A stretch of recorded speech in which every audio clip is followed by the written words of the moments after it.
Hello friends, it's me, Brandon Sheffield. I'm in Japan right now, so you know what that means. Time for another one of these. I'm walking from Nakano Station to Koenji. I'm staying in Koenji, not too far from where our old friend Tim Rogers used to live. But due to a personal injury, no trains are running to Koenji right now. So I'm walking from Nakano. It is 90 degrees. It's a bunch of degrees, but at least there's a breeze going. I'm walking through the bicycle parking zone. A bunch of bikes on 2 levels of racks. A lot of people are whizzing by me, but nobody seems to care. I'm certainly the only pedestrian here, but it's okay.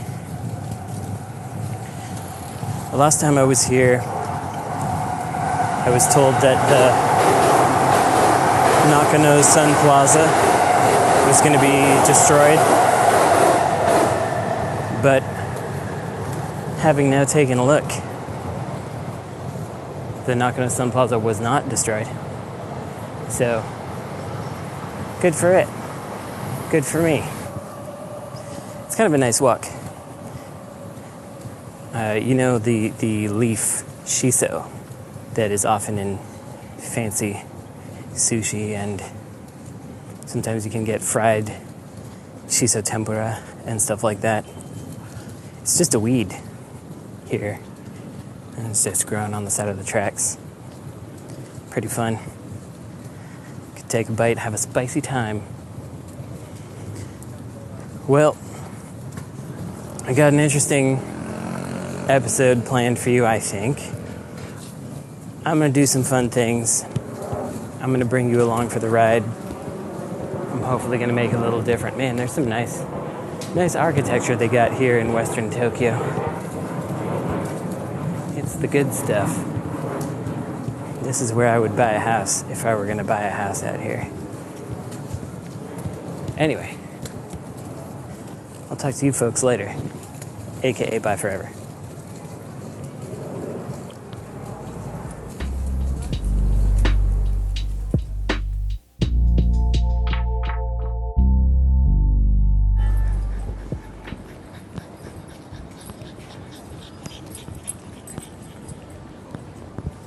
I'm now headed to Korimbo to get some Taiwanese food, Taiwanese vegetarian food. I pretty much go there every time I'm here in Nakano.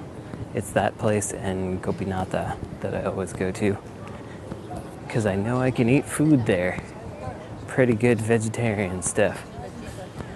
Walked past Meiji University. The weather has gotten a little nicer.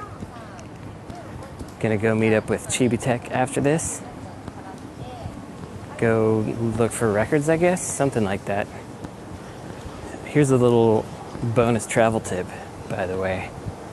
If you've been not traveling for a little while and you had to renew your passport like I did. So I was supposed to go, little sidebar, I was supposed to go to Bit Summit 2 months ago. I've discussed my passport woes on the podcast, but I was finally able to actually renew my passport. So I was able to come to Japan this time, but my passport is all brand new.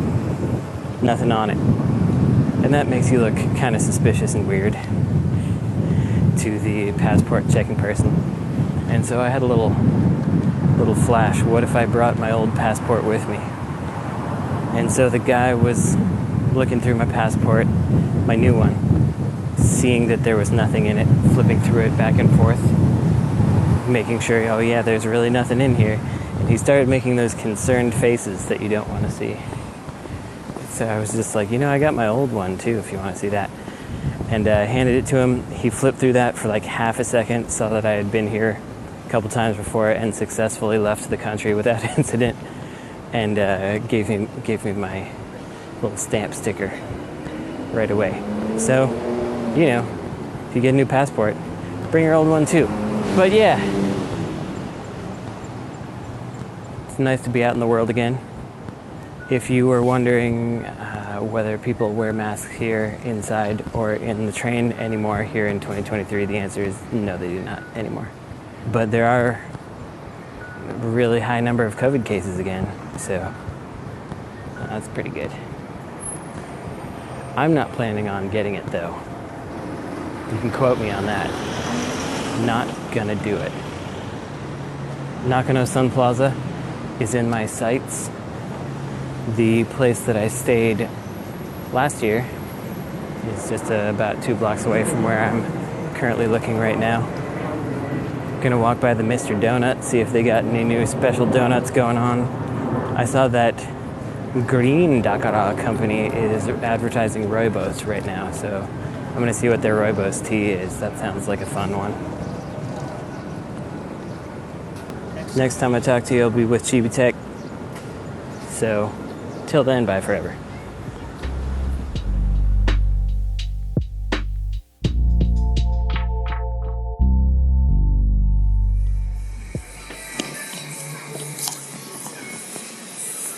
I'm here in Akihabara with Chibi-tech, and it's late. She was going to get some kebabs, but they were closed, and so you had to settle for spam musubi. Yes. We're sitting in front of some maid cafe. Just saw a big poster that said, "Eat me up like a doll." But who eats dolls? I don't know. That's the question. Doesn't make my friends do. No. Do you remember, was the Don Quixote penguin always a penguin? Did Don Quixote always have a penguin? I think it was, and then they always had a penguin. Yeah, and they tried to do that. They tried to swap it into the do kana. Yeah, everyone got mad about it. Yeah. Yeah, you can't get rid of the penguin. I just feel like I remember a time when there was no penguin, but did I just not notice it? It was probably always there. How do you feel now that you've lived here for 2 years in Akihabara? Or how long has it been? Well, it's definitely been since officially I was living close to M2's office. Yeah. But for the most part I was just spending all my time in my boyfriend's place. Yeah. And I finally made the jump around 2017. Oh, okay. So yeah. It's been 6 years. Yeah. Wow. How do you feel that it has changed in that time from your estimate as someone who actually lives in Akihabara proper? Definitely, ever since COVID, a lot has changed. Yeah. Obviously, there was all the Sega buildings turned into Gigo. Yeah. And one of them ended up becoming a Bandai Namco arcade. Yeah. But there are some little places specifically maid cafes, ones that were actually interesting. That shut down what is it called again? Shotsky? Shotsky. I forgot the full name, but I know it's something Shotsky something, and they were a maid cafe that actually focused on traditional non-moe style. Oh yeah. Kind of outfits and stuff, and it was kind of a chill atmosphere. And my roommate and I used to go there all the time, just to talk to them and stuff. And now they're gone. And that's too bad. Right. What was it like in there? When you say traditional, do you mean they were wearing Japanese traditional or? It's probably Victoria, Victorian traditional. Right. Okay. Yeah. Yeah. So French made traditional. Yeah, French made, okay. Got it. Yeah.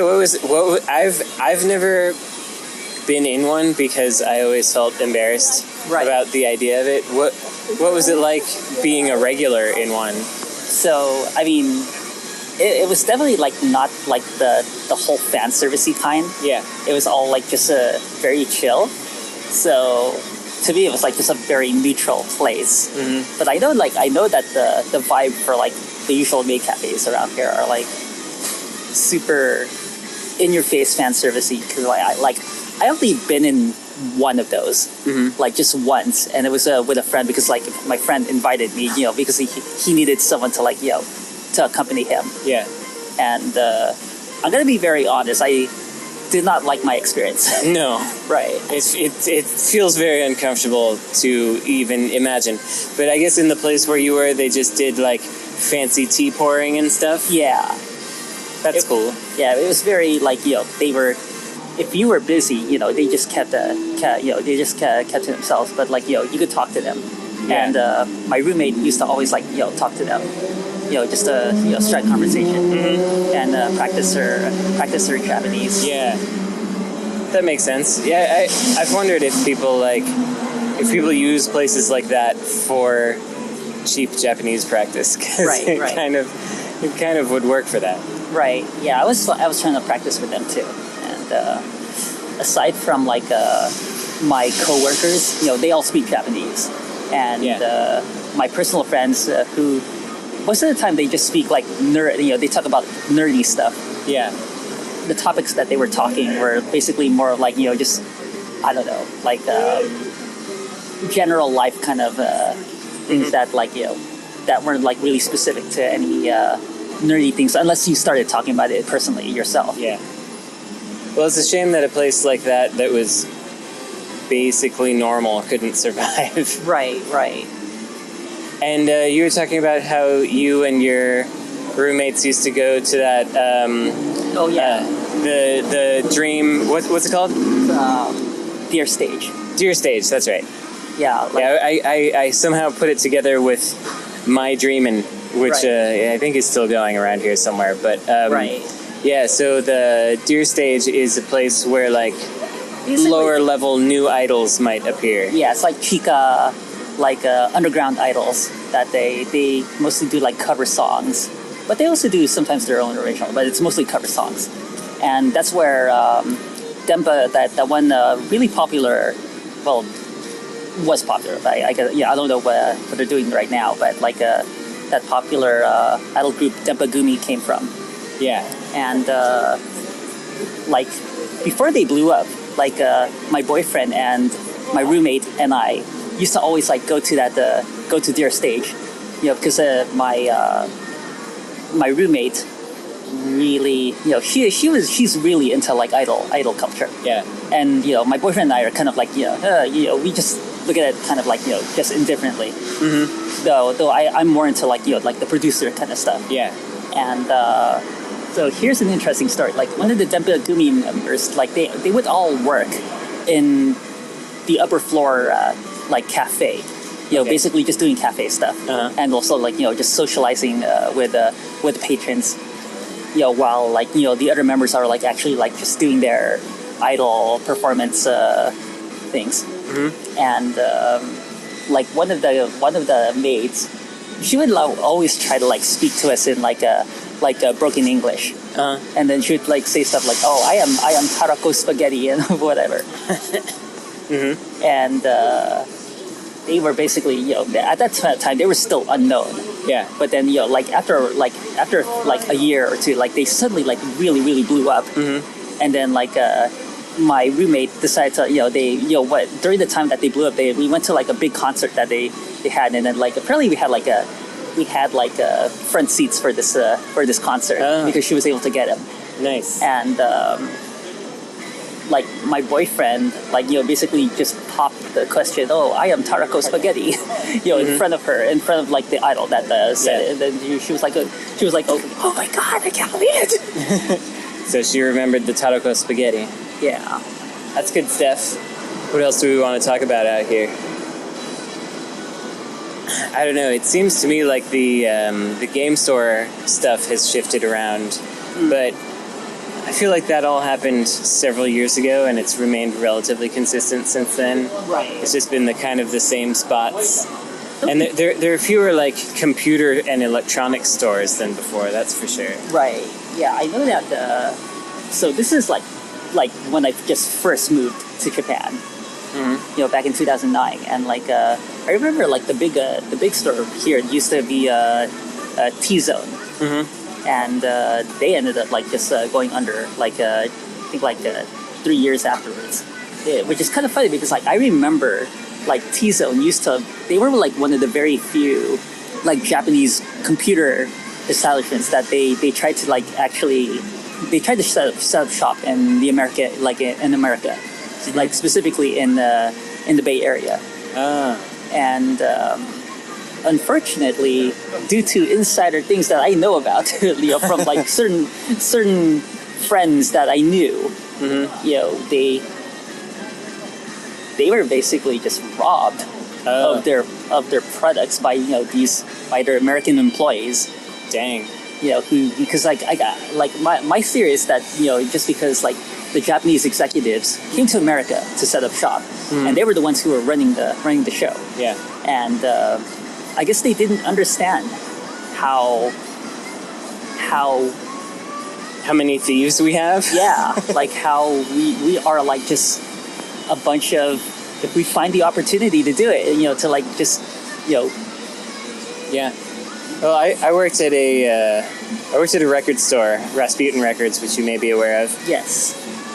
I worked at this store in Newark, California, and I got paid the same as some of the day managers, and it was because I had to drive from far away to get there and stuff. But I realized eventually over time that the reason I was getting paid well and they brought me back on even after I like quit for 6 months and then I came back, which they didn't usually do, is because I was the only person in that store who wasn't stealing. Oh my God. Right. Like everybody was just stealing stuff all the time. I never stole anything. And since the managers were also stealing things and they knew that I wasn't stealing stuff, they were like, oh, let's keep this one goody two shoes around. Yeah, I just remember Rasputin's commercials on like it was like KTSF or like on TV. Yeah. Yep. Rasputin's still going, just not as many stores as before. Well, I guess that's the story of everything. Not as many things as before. Right. Well, that's it for a little Akihabara segment. I'm going to be coming back here and buying video games, and I'll talk to y'all about those too. And till then, bye forever.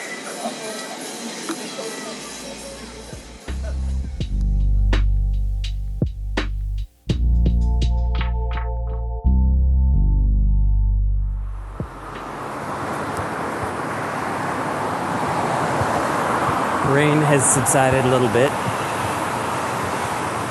I'm gonna go meet a friend in Kanda, which is not that far from Akihabara, so I'm just gonna walk it.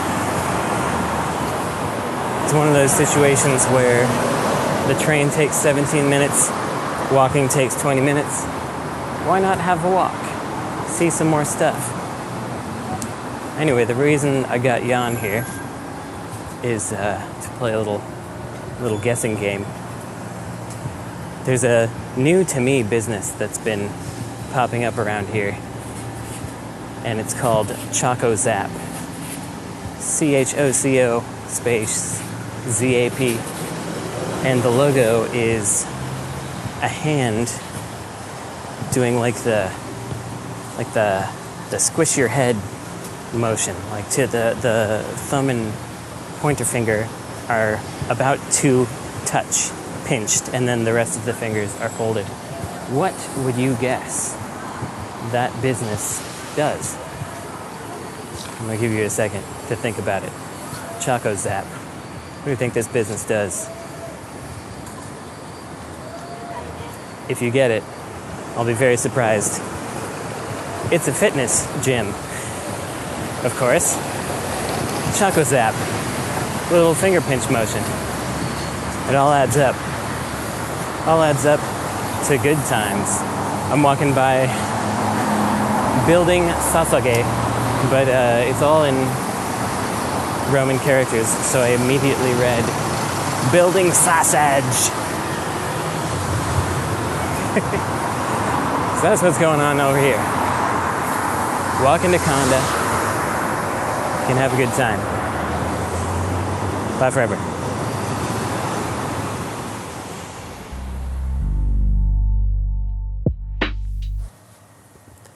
Back in my Airbnb. Had a nice time hanging out with some friends today. My buddy took me to his favorite wine bar, which was open during the pandemic past 9 o'clock when everything was supposed to close. But it's on like a side street that cops don't go down because it's right next to a main street where they would use to get on the highway, and so they have no reason to go on that street, and so they just stayed up until people left. But anyway, I bought some things. I went to Friends, which last year was a great place to get deals in Akihabara, but this year they have doubled all their prices on everything. And it's rough out there for prices because Japan is well aware of their weak yen right now, and they have raised their prices accordingly. So getting the hot deals that we were getting last year is not exactly happening. But I bought a nice guidebook for Linda Cube again. That's the PlayStation version of Linda Cube. And I also bought another guidebook for a game that had quite a surge of popularity on the insert credit forums, Panikit. It's the very interesting panel kit builder automation game for PlayStation. And this guidebook has a real neat vibe because it's like on graph paper-ish is the vibe, but has hand-drawn other squares that are not aligned with the grid as the cover. Quite nice. And something I found was interesting is there are a bunch of Taito Memories collections, which you may be aware of. They collect a bunch of classic Taito titles and some non-classic Taito titles. And in the US, we got Taito Memories 1 and 2, but in Japan, they got 4 Taito Memories games. So there was Taito Memories Upper and Lower, and then Taito Memories 2 Upper and Lower. And Taito Memories 2 series in Japan was very expensive for a while. But since there have been a lot of Taito game re-releases kind of worldwide, these prices have all gone pretty significantly down, and so they're actually within the realm of purchasability now, which is nice. So I got the Taito Memories 2 Lower. Now I need to buy Upper. Then on my way back here, I went to a grocery store. This is a little tip for those of you with dietary restrictions traveling in Japan. Don't go to a hotel. Get an Airbnb with a refrigerator. Or you can go to a hotel if it has a fridge. But then go to a grocery store and buy things you know you can eat. And then you'll be set. And that's what I did. I got a few interesting items. I bought some baked oats, which is an interesting product. It says Sonomama Oishii Oatmeal, which is oatmeal that's delicious just like that, or just as it is. And it's granola. I don't know if granola is a new thing over here or what, but they're calling it baked oats. And on the back, it shows a picture of it, and it says, you try it with milk or yogurt. It goes well with those. But that's cool. I actually couldn't find something like granola here for a long time. It's just oats, nuts, and seeds. It looks pretty chill. It was pretty cheap. It seems like a thing they're trying out. I'm looking forward to it. I saw but did not purchase tofu for men. It had a big otoko man kanji on the front of it, and it did look pretty manly. It was like all gnarled and like folded in on itself and stuff, but I wasn't really sure what to do with it, So I just bought some regular stuff. I'm probably not manly enough for that. And last but not least, I was compelled when I saw this chocolate called GABA for sleep. It's a sleep aid chocolate, I guess. It has a lot of text on the back. It's talking about, I can't read Greek letters, but some kind of amino. Something about mental health on here. I don't know. They got a big asterisk by for sleep, but I'm curious. So it says when it's time before you go to sleep, have 3 pieces. I don't really want to eat chocolate before I go to sleep. That feels like it doesn't sound relaxing. But I saw this thing, and it's got this this weird logo that looks like the logo for the PlayStation game Baby Universe. I'm not sure why I know that off the top of my head, but it's just so mysterious and compelling. I had to go for it. So I guess that's been my day. I'm gonna try to see some more people and corral them into talking to me in the future. But this trip is a lot more about doing work, typing words, demoing Demon School, which I'm sure I'll talk about later at Tokyo Game Show, and just making it work. So I'll let you know if something interesting happens. Bye forever.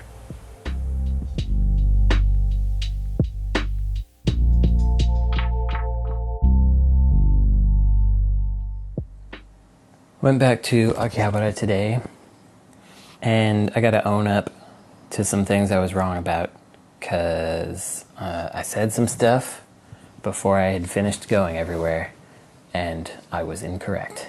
Things I was wrong about include, I thought that Retro Game Camp, the store, was gone. It's not gone, it is still there. Retro Game Camp is kind of like the final stop for video games, where all the kind of dirty, filthy ones end up at the end of their journey. So you can find some decent deals there if you're not too picky.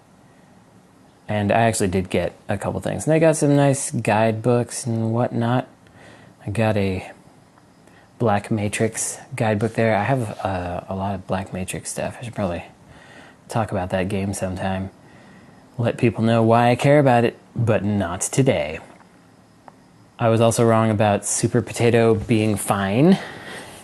So I had said that my theory was that Super Potato went around buying up all the mom and pops and was going to then do price fixing and stuff. And I said that then what happened was they actually sort of had decent prices because everyone else raised their prices too. That was true last year and the year before that, but it was not true this time. Their prices are just astronomical. The kinds of games that I'm looking at, which are at this point kind of like some of the higher end older games that you can get for the Saturn, PC Engine, PlayStation, etc., they have literally tripled in price.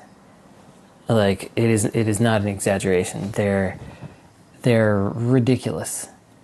They're selling games that were $600 last year, which was already too much, for about $2,000 now. It's wild times in there. And on top of that, it's completely picked clean of anything other than those things, because it's just full of foreigners day in, day out, buying all the things up. It's a weird scene. So you're looking at kind of like relatively empty shelves with a bunch of $1,000+ games behind glass. A very strange vibe. So for this trip, the best place was actually Beep, the computer store that also sells games and books and arcade boards and things like that. So they were the best because they didn't raise their prices. their prices are pretty much what they used to be, meaning you could actually get things at a decent price and get kind of a deal there. So I actually bought more there than I usually do, because they had a couple things I was looking for, like Spike Out for Xbox. And one more thing that I was wrong about, which I didn't say anything about, but I always forget that Book Off and Hard Off are different companies. For those of you who may not know, Book Off is a company that sells used books, games, CDs, figures, all kinds of stuff. And then Hard Off, they focus more on the hardware aspect, like audio equipment, DJ gear, all these kinds of things, video stuff. But they also have movies and games and laser discs and records and things. And Book Off, if you go to a Book Off Super Bazaar, which is one that's like 10 times larger than the usual Book Off, then you'll see a lot of the stuff that Hard Off has also. And they kind of keep like bleeding into each other's lanes. And they have incredibly similar logos using the same design, just different colors. And it makes you think that they're the same company or owned by the same people. And so I once again tried to use my Book Off point card in a Hard Off, and they're like, oh, that's a different company. And I was like, oh yeah. And I asked why they were able to look so similar, and the cashier mentioned that the CEOs were friends. And the Hard Off founder started Hard Off after going to like a Book Off, not training seminar, but like a accelerator group or something like that.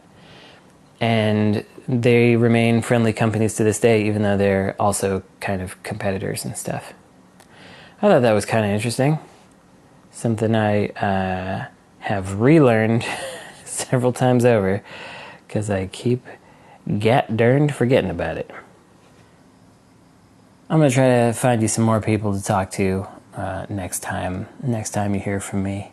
Hopefully we'll get something super exciting going. But until then, bye forever.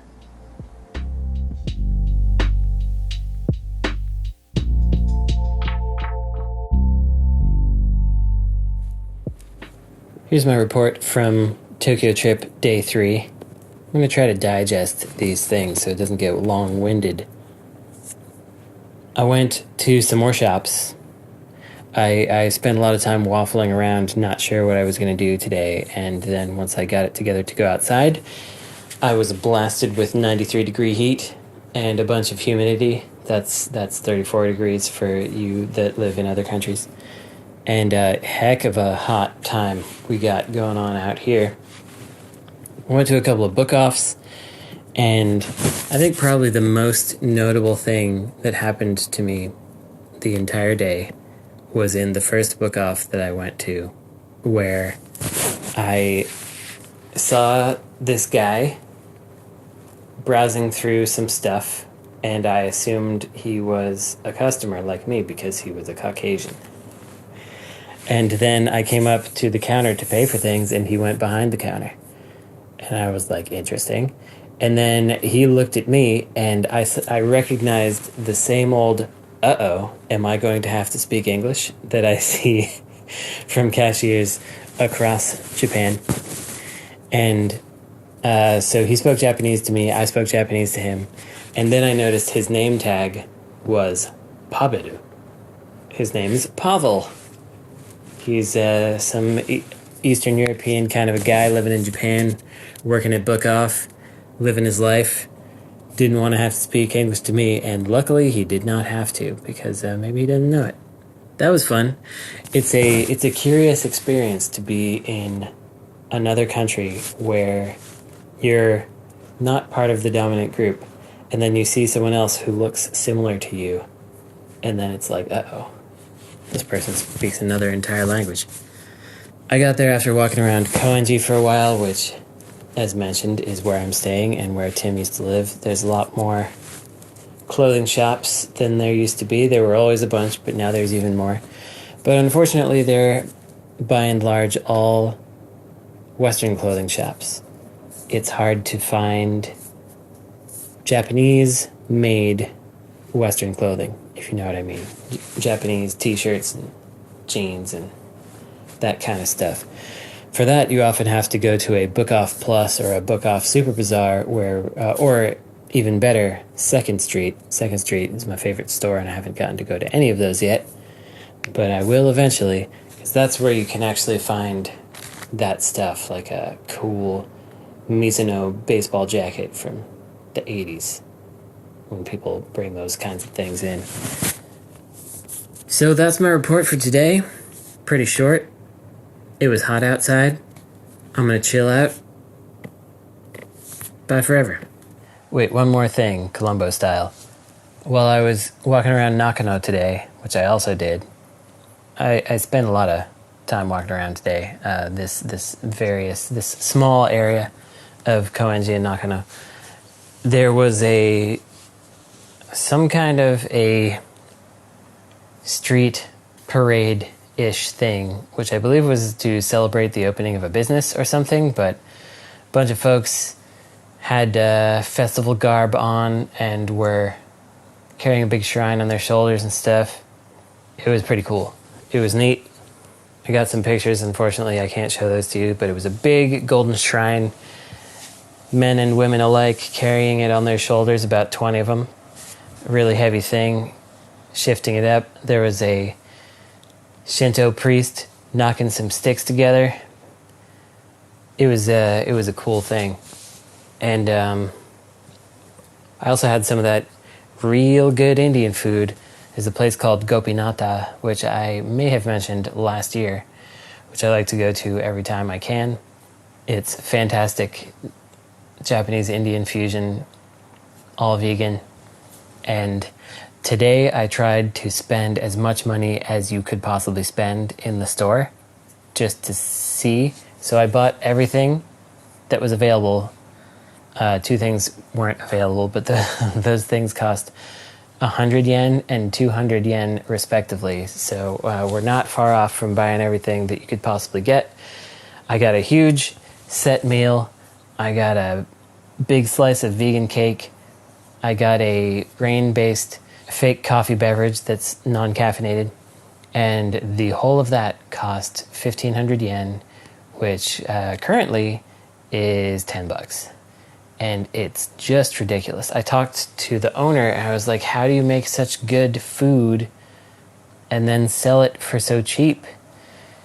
And she said she lives above the shop and the rent is cheap, but she has been thinking about maybe raising the price. And I was like, please raise the price. This is a bargain at twice the price. Please raise it. She hasn't raised it in a really long time. And it's just ridiculous. You can get out of there spending $8 or $6. No, 6 is an exaggeration, but $8. That's too cheap. Too cheap for something that good that you could sell in a high-end restaurant in Los Angeles for like just $30 for the set meal alone. I don't know. I don't know how people live doing that. It's wild. Oh, also, she was only able to serve 4 people before she had to close. I don't understand the business model of the world. Maybe she's selling NFTs on the side. She's not selling NFTs. Bye forever.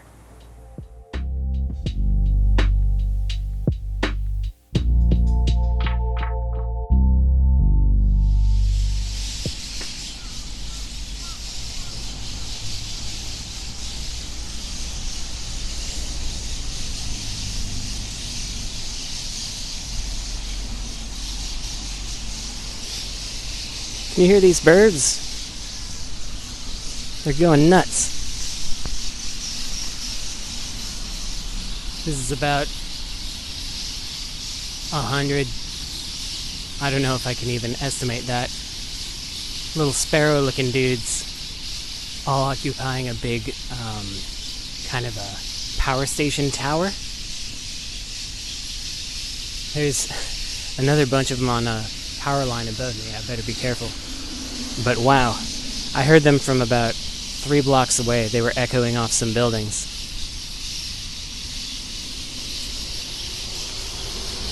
I'm way out here in the suburbs. Some cool birds, dude. That's them saying bye forever.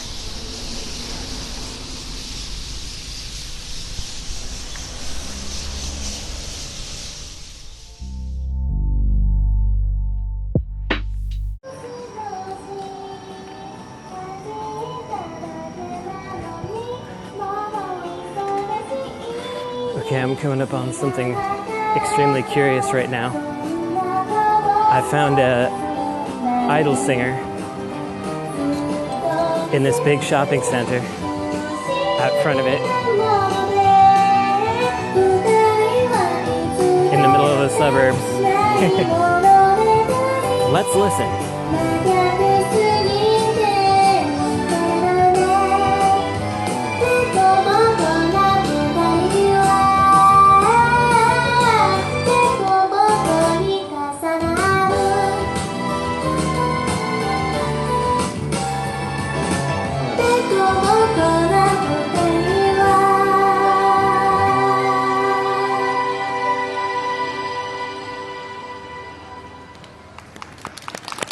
ありがとうございました。セリナでした。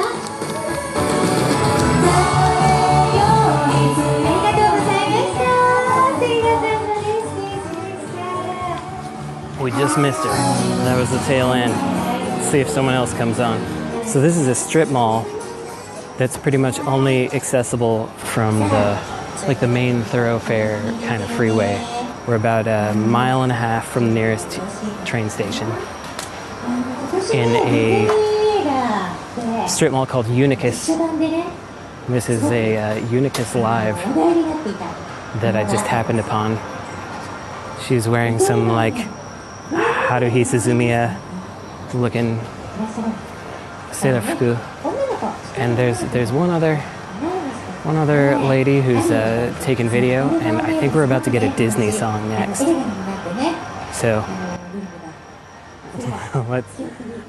let's just see. There's a dude hiding behind a giant cake. It's hard to describe the surreality of walking more than a mile to get to a book-off super bazaar, which I can see right across the street. I have not yet been able to enter because I got distracted by idol singers. Here comes this Meruhen Disney princess coming up the stage. The stage, by the way, it's a truck. It's the side of a truck opened up. And now we got a lady in a fluffy blue dress.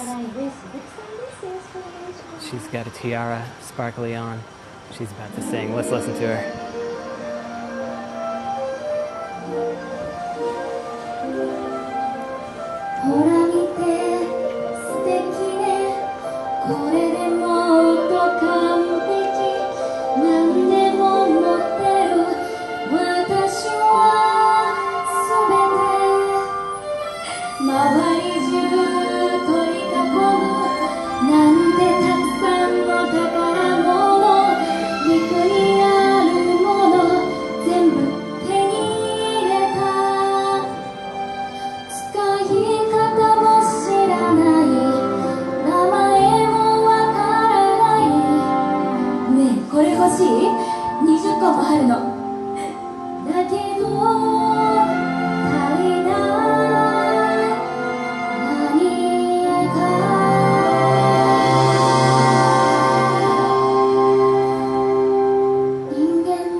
Not bad. That was part of your world. I should mention that everyone in the audience is a 50 to 70-year-old man. There's one child and one mom who brought that child. And otherwise, it's all old dudes checking their phones. There's one guy with the biggest beard I've ever seen in Japan. What a time to be alive. Let's see if we got somebody else.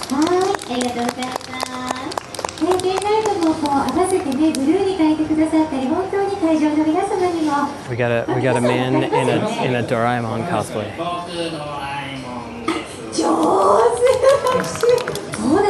This dude's from Australia.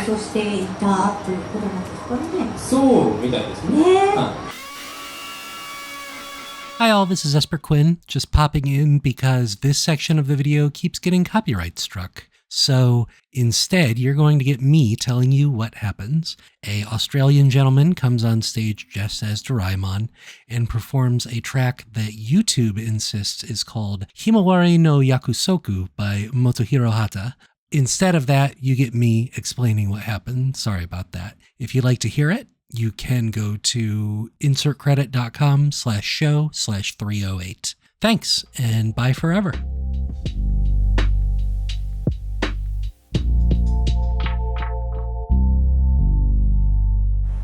Had a pretty fun day out in the zone today.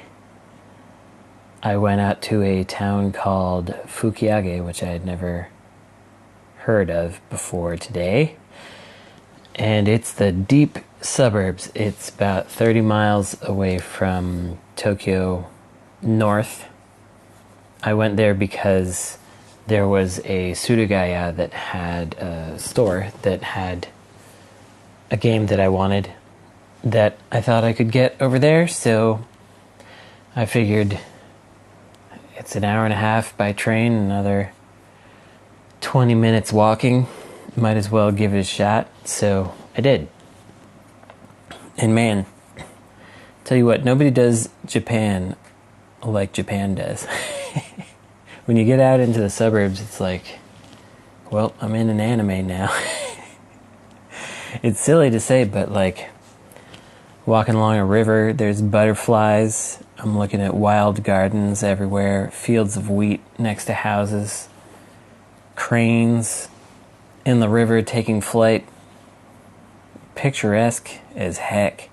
If you could move this place near an actual city, you'd be in business. So I went to Surugaya. It was great. They hadn't adjusted their prices up for the US dollar because it's so far out of Tokyo.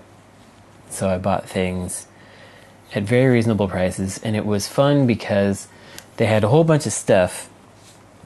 They also had a bunch of things in glass cases, expensive games, but they were all cheaper than other places. But they also still had good old-fashioned Christmas nights on the Saturn for 220 yen. I bought a Dreamcast guidebook for Shenmue for 330 yen. It's very cheap. They had the Dreamcast maracas in box for 1,000 yen. It's like $7 at this point with the exchange rate. So it's nice to see that kind of stuff still exists. Afterward, I went to Koko Ichibanya, which is... A lot of people who have opinions about curry will say that it's not very good because it's cheaper, it's fast food type curry, it's mass market all over Japan, but I'm very grateful for the existence of Koko Ichibanya because as a vegetarian, when I go out into these suburban places, like way out there, there's not enough of a population to sustain vegetarian specific restaurants most of the time. And it's, you know, I'm way out there, I can't cook for myself, but Koko Ichibanya, every store in the country has vegetarian curry, and you can get whatever toppings in there that you want. I got spinach, corn, and fried garlic on mine. It was very good. Adjust your spiciness level, you're in business. And it's kind of like almost a truck stop style Koko Ichibanya that I was at. They have these big main streets that aren't exactly highways, but aren't also exactly not highways. They're big thoroughfares between large cities. And there's a bunch of businesses that exist along the sides of these big roads. It's like two double-laned streets going both ways with fewer street lights than usual and a higher speed limit. So it's that kind of a thing. So I was in there. I got a whole booth to myself for a while. I was the only customer. It was nice. Just watching the cars pass by. Then I walked another mile and a half to get to a Book Off Super Bazaar, which was a total dud. But I bought some pants. But that's not the point of this anecdote. This is where I saw, I don't know if Esper's putting it before or after what I'm going to talk about right now, but I saw some idol singers in a big parking lot. I described this in the segment where I do it, but what a way to end my day. And Japan likers will hear the exchange between the last guy and the announcer, but it was pretty funny because she was like talking about how he's from Australia, and she's like, "You're pretty popular over there in Australia, right?" And he's like, "Oh, I don't know if I'd say popular." And she's like, "Oh, but," and then he said something like, "Well, my Australian friends, they more or less know who I am." And she was so taken aback by how underwhelming that statement was that she just kind of broke character and laughed a little bit. And then she's like, "I guess he's internationally renowned." It was very silly. Dude was straight dressed like Doraemon, and he had no reason to be doing that. It was very silly. Very silly. I loved it. I spent both ways on the train writing Demon School dialogue. Pretty cool. You can just type on the train when you're sitting on there for an hour. Good stuff, public transportation. We should probably have it everywhere. It's really good.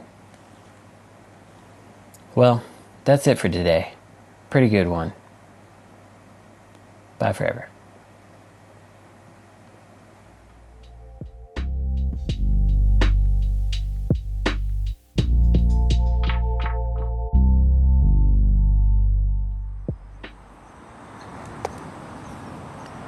So I'm done with TGS.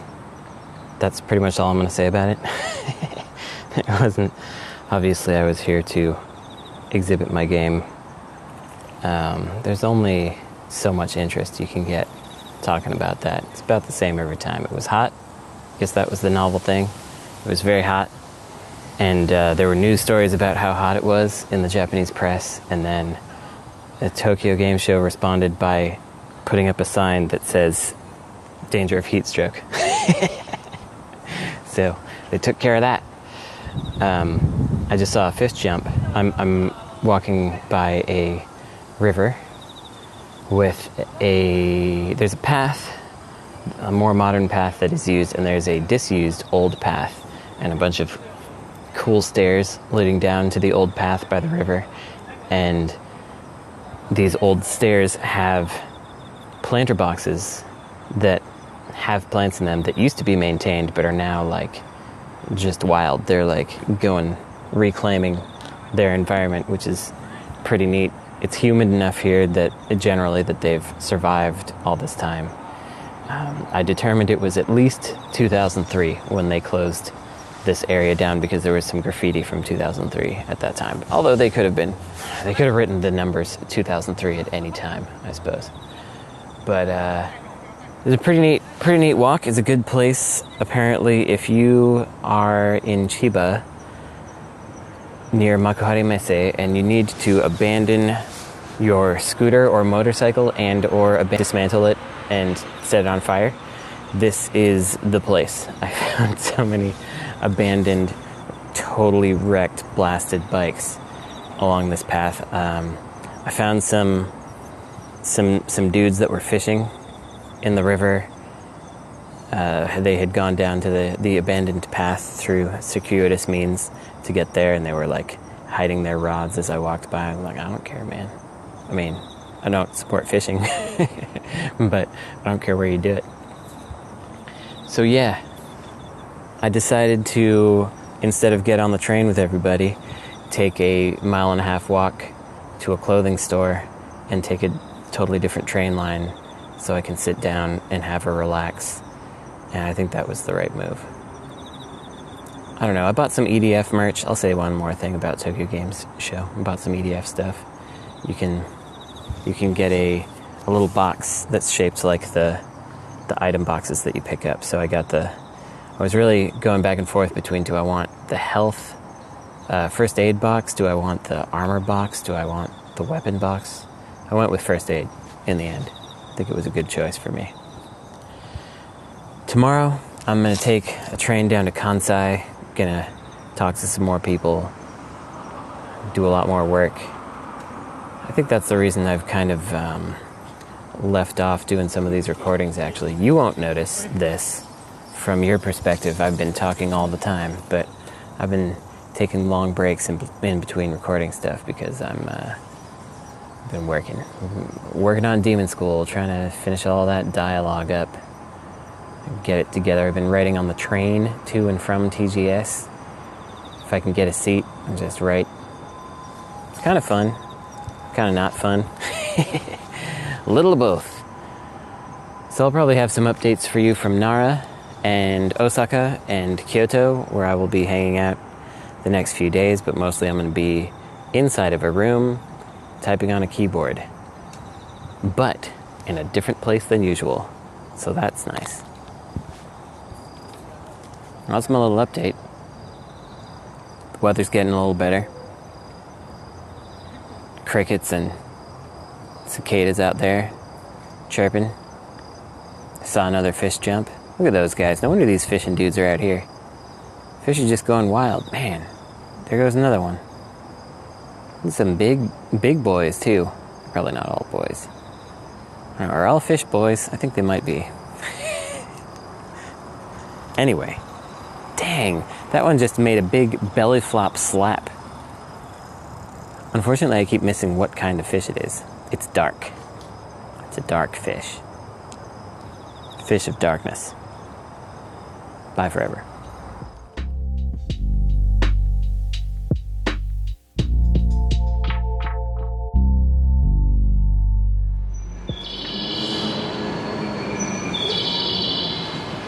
I'm now in Kyoto. I took the Shinkansen down here.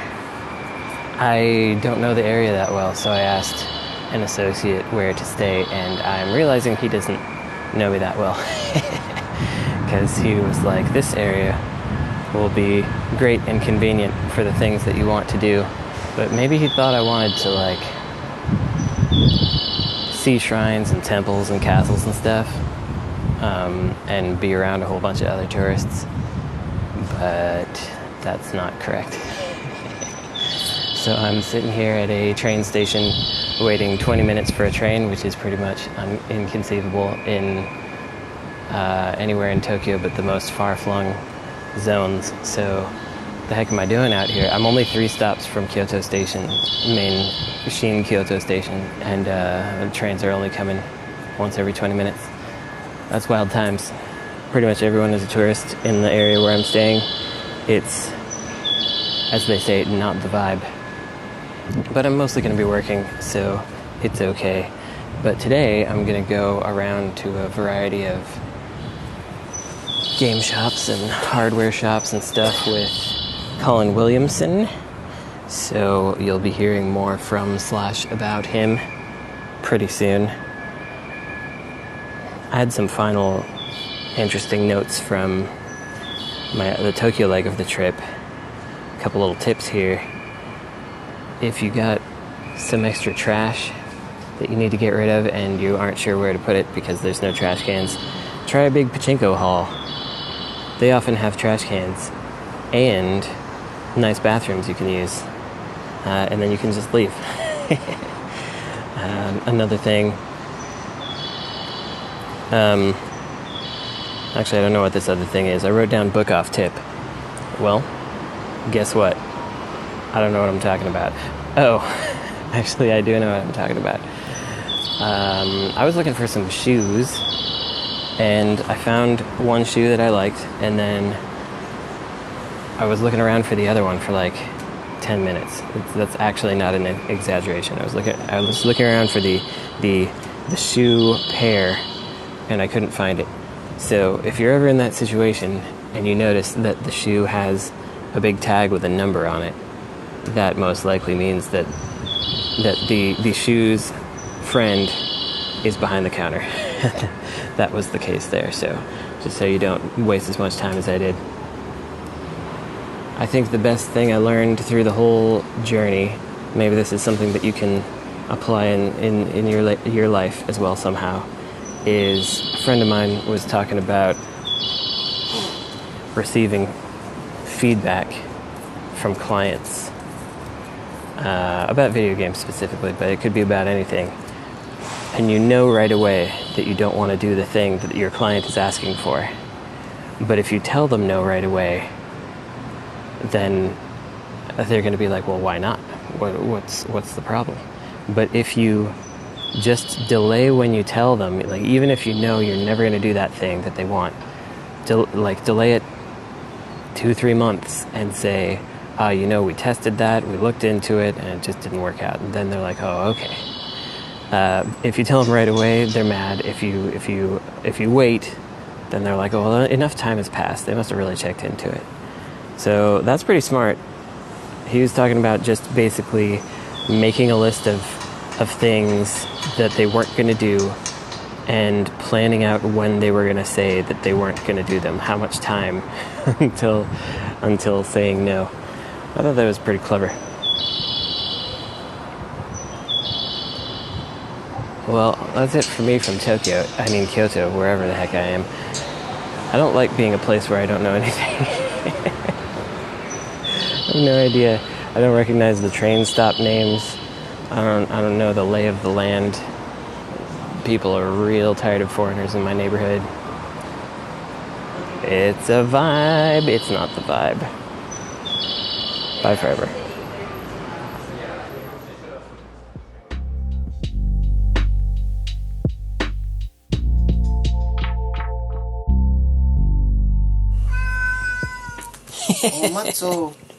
We started with a big meow.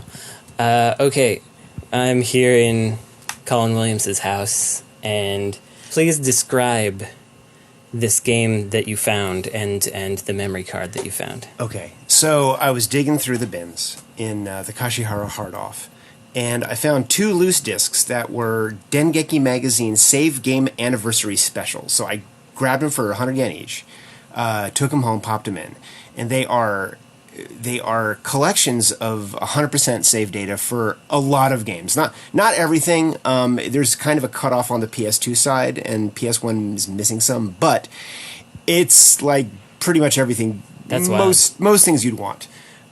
So I was looking through the PS2 data, and this is, you literally just pop it into PS2. It boots and it gives you a list, and you just choose it, stick it in your memory card, press a button, it copies over, which is great. So it's an official game. Mm-hmm. So I found a bunch of listings for Basic Studio, and I was like, what the heck is this? So I look it up, and Basic Studio is a PS2 construction kit that is, let's see here. What's on here? We've got there's a basic interpreter, there's Polycraft, which lets you make models. 3D models, yeah. There's a 2D paint program. Called Image Sketch. Mm-hmm. We've got Score Note. Rizumu ni notte. Oh, yeah, so you can make music to like a tracker.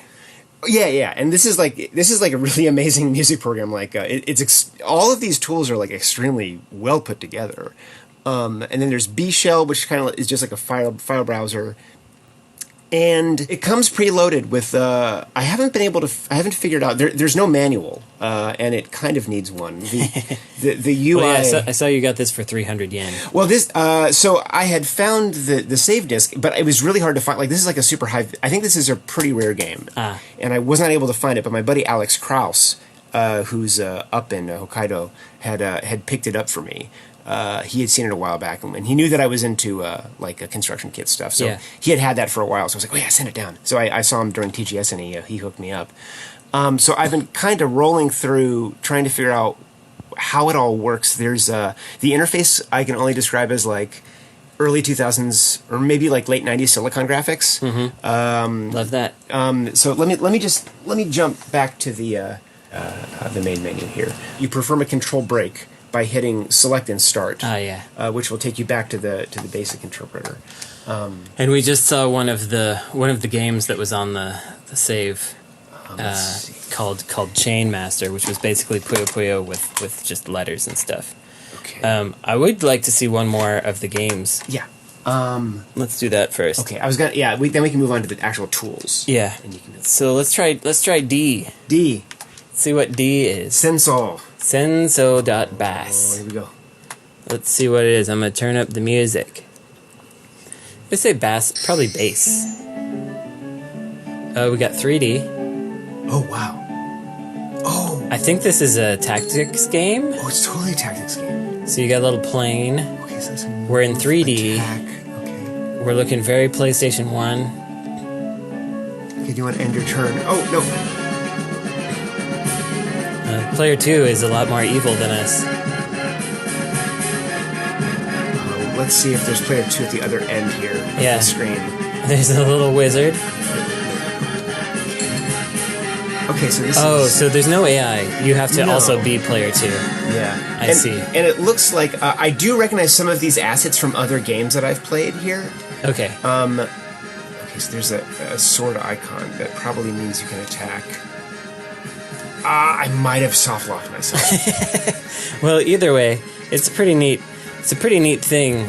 All these games that were made by like who? People at Dengeki? Okay, so this is where it gets interesting. There was a programming contest and that Dengeki threw, and the prize was 50,000 yen, which is pretty good. And I believe that all of the contest winners were put onto that disc. I see. So it's a contest winner, most likely. Yeah. That's neat. So I'm gonna crack open the actual. It comes in 2 discs. One is the play disc, and that just lets you execute play things code. You've made. Yeah. But the other one, I also believe, lets you play as well. So if you just like want your friend to debug your game and find the soft lock in your obscure, bizarre 3D tactics game. We got a nice Art Dink logo. I love me some Art Dink. Here we go. Okay, so yeah, it's very it's Y2K, but not in like the cool way. It's Y2K in kind of the cute way. It actually almost gives the vibes of Rockman Dash. Now we're in the interface, and we can make pixels. My stick is drifting a little bit here, but let's open up a sample. Vampire. Oh, I love vampires. Let's try Vampire. Okay, Vampire Face 1. Love that Vampire Face. See what Vampire Face has to say. Those are not technically vampires? Those are not vampires, but I guess they're for the vampire game, probably. They're young boys. Okay, it looks like I can change the palette here. So this is definitely palletized. Mm-hmm. Probably, I guess this is this 256 colors? 1, 2, 3, 4, 5, 6. And it might be saying how many are available. 13, 14, 15, 16. 16 by 16. So you do have color palettes, and I guess you can just... Oh, oops. Yeah, you can just paint over stuff. You can just run it. These assets come from other Art Dink games, apparently. So let's just open up another one. Let's open third book. Third book, Angel. And it does support wired mouse and keyboard, but I cannot find the specific ones that are supported. Well, we're gonna have to go look for those today. Okay, so again, changing palettes on the trigger keys. It's relatively robust. I can't say that I would want to make something with a controller on this, but it has a lot of options. You can rotate stuff. You can add text. You can paintbrush. You can what can There's you copy? There's copy paste. You can copy here, paste. Undo. Got fill. Is one of those Film shrink? Is that what that a is? scale? Is that a scale? one? Kind of looks. let's see Oh no, here. it's just That's like a scroll. Yeah, scroll it left and right. Yeah. Next. But yeah, this would be a bit of a challenge. Like this is like a couple steps above like Soft Image from 1995. Yeah, I mean it's pretty impressive how much stuff there is. Okay, so let's jump back to the let's look at the next kit here. And the load screens are spectacular, just like nice high resolution 64. Yeah, it is very high res on this PlayStation RGB Trinitron that you've got. Let's see here. So let's open up some more sample data for the 3D stuff. Okay, here we go. Tempest character. Tempest character. Okay. Or girl. Whoa, there's a lot of characters here. A lot of characters. I'm opening up Lady Banquo. Whoa! She's very zoomed in. There's a lady on the screen, and I can't change the. Does this look like a camera? Yeah. Oh, there we go. Yeah, so you press and hold, and then you can. You can zoom out and you can That's zoom out. I cannot. Oh, there we go. That's pink. There she is. Oh, she's got a lot of polys. Oh, look, it says like there's a poly count right here. 3,700 triangles. Wow. That's a lot. That's a lot of poly. That is a lot. But again, this reminds me of early 3D modeling tools in that it's just all a bunch of weird icons. Yeah, but it feels like you could get familiar with it. This looks like you can add a primitive. Well, I'm freeform placing triangles. yeah, now. we're making triangles. Or quad. I guess it's quads. It is quads. What is this? The Saturn? But yeah, I can't imagine we're making a thing in this, and I wonder it looks so nicely put together. I'm like, were they using any of this themselves? Yeah, one wonders. And I cannot imagine any artist in their right mind wanting to use a PS2 as their dev kit. But with a mouse and a keyboard, who knows? Maybe it's not so bad. Well, this is pretty neat. This is a cool thing. I'm not going to look at all. Oh, let's do one sample for score note. Okay. For the BGM composing, playing, and mixing. So the sound effects editor, I believe they just have a ton of sounds and you just choose your own. I don't think you can actually make your own. But for music, I know you can definitely. Well, let's try the let's try Zeus IV. Zeus IV. Let's do it. Let's see what Zeus IV sounds like. And I found the playback is down here. The playback is down here.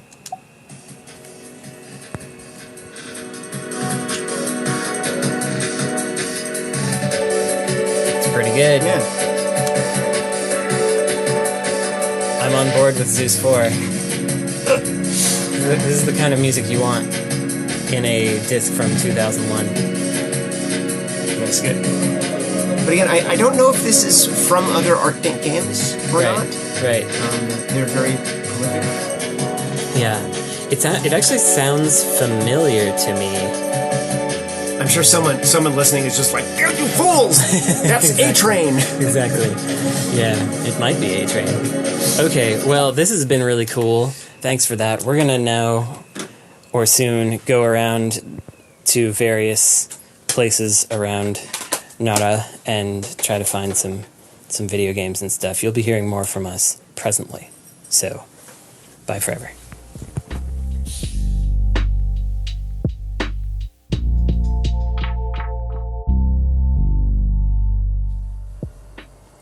I'm here in Kyoto in my hotel. I'm staying directly across from Nijo Castle, Two Bridges Castle, and I can see part of the complex from my window, but that's about all of it I've seen because I've been holed up in my room waiting for the flu to pass.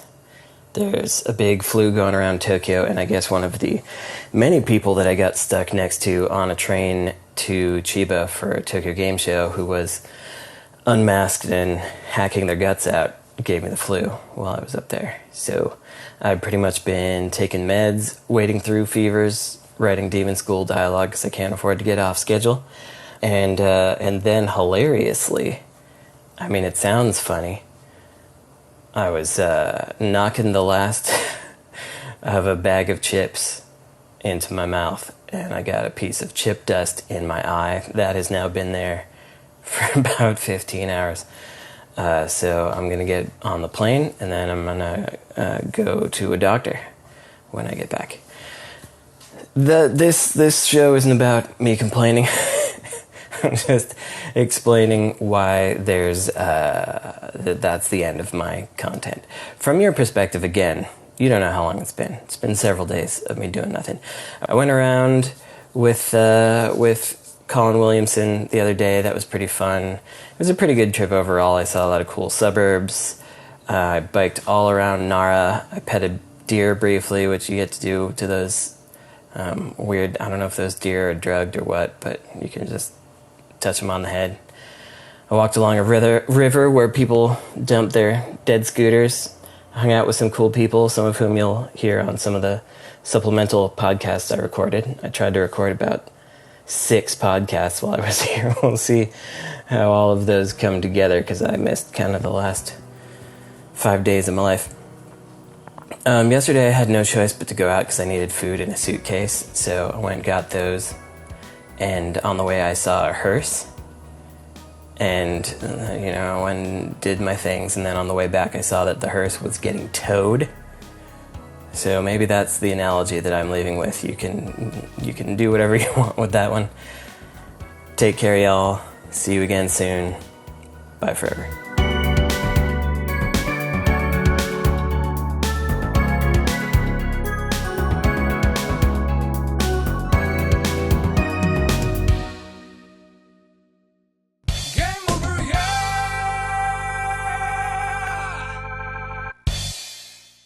Insert Credit Show is a production of Insert Credit. This episode was hosted by Brandon Sheffield and features chibi-tech and Colin Williamson. Insert Credit Show is edited by me, Esper Quinn, with original music by Kurt Feldman. Thanks for listening.